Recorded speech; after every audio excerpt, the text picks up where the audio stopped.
నేను చూశాను ప్రతిపక్షంలో ఉన్న పార్టీ నాపైన తీవ్రమైన ఆరోపణ చేసింది. వాళ్ళు అధికారికంగా ట్వీట్ పెట్టారు. వాళ్ళకి నేను 24 గంటలు సమయం ఇస్తున్నా.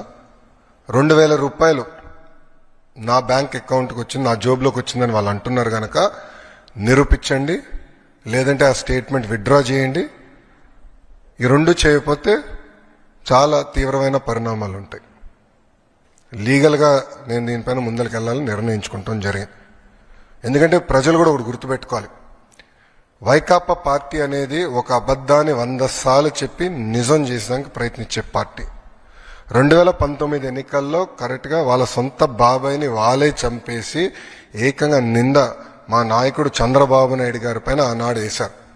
మేము ఆనాడు సమర్థవంతంగా తిప్పికొట్టలేకపోయాం కనుకనే ప్రజలు నమ్మారు. కానీ ఇప్పుడు చూడండి, చెల్లెలు చెప్తున్నారు ఏం జరిగిందో.